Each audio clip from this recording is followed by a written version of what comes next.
अनिल दामिनीला रूममध्ये येऊन बराच वेळ झाला होता. दोघेही बेडवर आडवे पडले होते. दामिनीच्या डोळ्यांवर तर झोप आली होती, पण अनिलच्या सतत होणाऱ्या हालचालीमुळे तिच्या डोळ्याला डोळा लागत नव्हता. काय झालं, झोप लागत नाहीये का? न राहून दामिनी त्याच्या कुशीतून बाजूला होत बोलते. तसा अनिल तिच्याकडे बघू लागतो. दामिनीच्या चेहऱ्यावरून तर ती खूप थकलेली वाटत होती. ती थकली आहे आणि आपल्यामुळे तिला झोप लागत नाही हा विचार मनात येताच त्याला वाईट वाटू लागतो. अहो, काय झालं? काही दुखतंय का? तुमचे पाय दुखत आहेत का? 1 मिनिट, मी चिपकून देते. दामिनी बोलतच उठून बसते आणि त्याच्या पायाला हात लावणार की अनिल तिचे पाय पकडतो. दामिनी, माझं काही दुखत नाहीये. ते इथे बेडवर झोप लागत नाहीये आता. खाली झोपायची सवय लागली आहे ना, त्यामुळे कदाचित आता बेडवर झोप लागत नाहीये. अनिल फ्लोमध्ये बोलून जातो, पण त्याचं बोलणं ऐकून दामिनीचे मात्र परत डोळे भरून येतात. म्हणजे मी नव्हती तेव्हा तुम्ही खाली जमिनीवर झोपत होतात? भरल्या डोळ्यांनी दामिनी त्याला विचारू लागते. तू नव्हतीस तर ही रूम का रिकामा बेड खायला उठायचा मला. मग तुझा सहवास लागावा म्हणून त्या खिडकीजवळ तुझी चटई आणि ब्लँकेट अंगावर घेऊन झोपायचं. या गोष्टीची कधी सवय लागून गेली कळलंच नाही. अनिल हलकंसं हसत तिला सांगतो. पण दामिनीला मात्र आता रडू आवरत नाही. तशीच परत त्याच्या मिठीत शिरून ती हुंदके देऊन रडू लागते. माझ्यामुळे तुम्हाला खूप त्रास झाला आहे. रडत रडतच दामिनी बोलते. त्यावर अनिल तिच्या डोळ्यातील पाणी हाताने पुसत नाही मध्ये मान हलवतो. हे तर आपलं प्रेम होतं दामिनी.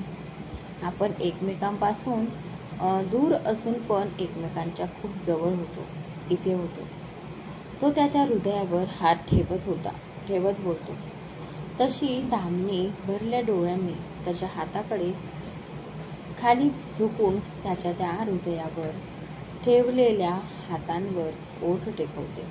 नंतर अनिल तिला स्वतःच्या बाहुपाशात कवटाळून घेतो.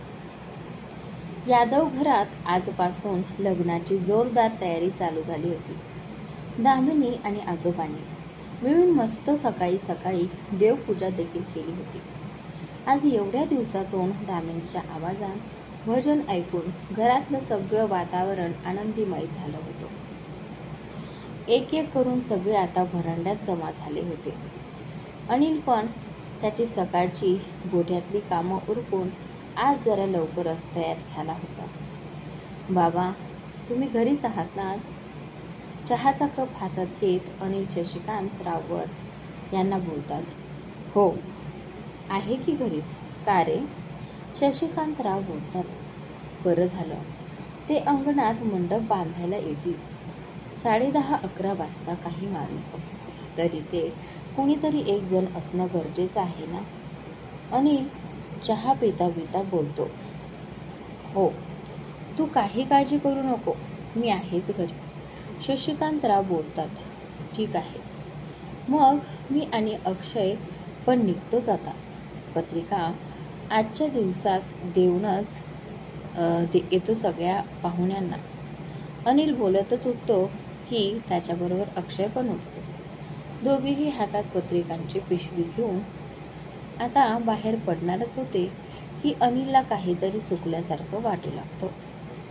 तो व्हरांड्याच्या पायरीवर उभं राहूनच मागे वळून आत घरात एक नजर टाकतो, पण दामिनी काय त्याला दिसत नाही. तर आता तो तिथे चप्पल काढून गडबडीतच घरात येतो. हॉलमध्ये तर कोणीच नव्हतं.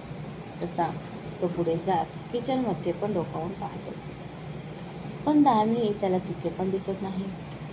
त्याच्या तर कपाळावरती आता आठ्याच पडतो.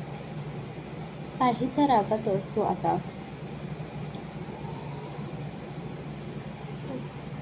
त्याच्या रूममध्ये जाऊ लागतो, तर किचनला लागूनच असलेल्या अक्षयच्या रूममधून त्याला दामिनीचा आवाज येतो. अनिल आत डोकावून बघतो, तर ती नुकतीच अंशला अंघोळ घालून आत घेऊन आली होती.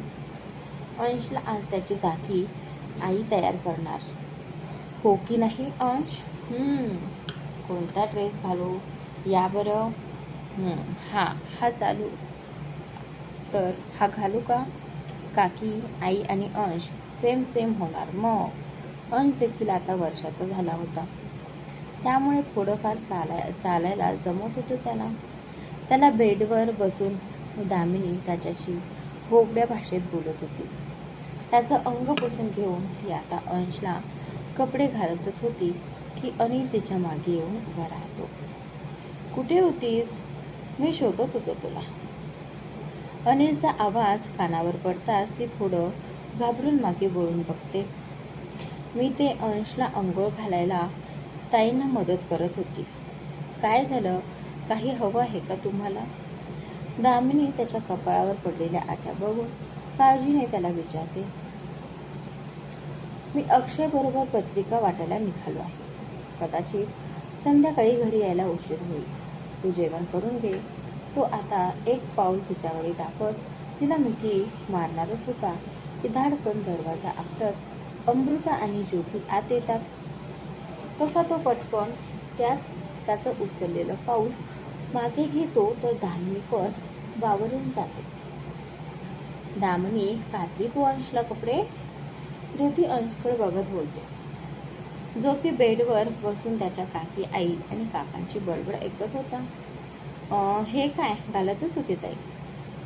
दामिनी हातातील अंशचा शर्ट ज्योतीला दाखवत बोलते आणि एक नजर अनिलकडे सुद्धा बघते, जो अजून पण तिथेच उभं राहून तिच्याकडे एकटक बघत होता. अरे दादा, तू इथे काय करतोय? अक्षय दादा वाट बघतोय तुझी बाहेर, अमृता बोलते. तसं आता अनिलच्या हाताच्या मुठी घट्ट कसल्या जातात. आईला बायकोला साधी मिठी मारायची पण बॉब आहे या घरात. रागातच दात ओठ खात तो अमृताकडे बघत मनातच बोलतो आणि एक तर तिरकी नजर दामिनीवर टाकून पडलेला चेहरा घेऊनच तो बाहेर निघून जातो. तो आता हॉलच्या दरवाजातून बाहेर पाय टाकणार की दामिनी मागून हलकीची साथ घालत ते त्याला. अहो, तो मागे वळून बघतो तर दामिनी किचनच्या दरवाजाच्या बाहेर उभी होती.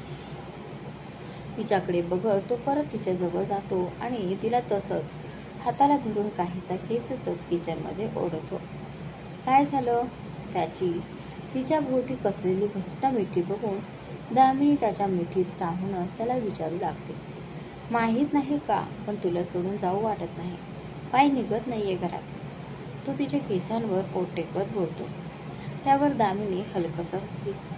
सरपंच साहेब, तुम्ही हे विसरत आहात का की मी आता घरी आली आहे, ते पण कायमची? मग आता का मनात भीती निर्माण करून घेताय? ती बोलते. कदाचित खूप दिवसातून तुझा सहवास लागला आहे ना, म्हणून तुला सोडून जाऊ वाटतच नाही. एक काम कर, तू पण चल माझ्यासोबत. आपण दोघे जाऊयात की पत्रिका वाटायला. ते बोलतच तिचा हात पकडून तिला बाहेर घेऊन जाऊ लागतो. पण परत त्याला दामिनी अडवते. अहो, तुमचं तर काहीही असतं. बाई माणूस जातं का कधी पत्रिका द्यायला? पण आणि एवढं सहवास करताय, लग्नाच्या 20 वर्षानंतर पण हेच बोलताय का ते बघू.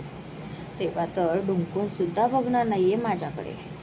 दामिनी लटका राग दाखवत डोळे फिरवत बोलते आणि तिचा हा लटका राग समजून अनिल पटकन तिच्या कमरेत हात घालून तिला जवळ ओढतो. तशी बेसावत दामिनी सरळ त्याच्या छातीवर जाऊन आदळते आणि डोळे मोठेच्या मोठे करून त्याच्याकडे बघू लागते. माझ्या प्रेमाची परीक्षा घेऊ नका तुम्ही कलेक्टर मॅडम. आमच्यासारखा बेभान प्रेम करणारा दिवाना तुम्हाला शोधून सापडणार नाही. अनिल तिच्या नजरेला नजर भिडवत आणि तिच्या कमरेवरची पकड अधिकच घट्ट करत मॅग्नेटिक आवाजात तिला बोलतो आणि बोलून झाल्यावर हलकेच तिच्या चेहऱ्यावर फुंकर मारतो. बस, त्याची एवढीशी कृती आणि दामिनी पूर्णपणे ब्लँक होऊन जाते, गोठून जाते त्याच्या स्पर्शाने. त्याच्या स्पर्शाची दामिनीवर होणारी जादू पाहून अनिल गालात हसतो आणि तसंच तिला पकडून तिच्याकडे पावलं वाढवू लागतो. त्याचं एक पाऊल तिच्याकडे पडत होतं तर त्याच वेळेला दामिनी तिचं पाऊल मागे घेत होती. तिची नजर तर शरमेने कधीच खाली झुकली होती. एक एक पाऊल चालता चालता कधी ती मागच्या भिंतीला टेकून जाते तिचं तिला पण कळत नाही. आजचा भाग इथे संपतो. पुढील भाग पाहण्यासाठी चॅनलला सबस्क्राईब नक्की करा.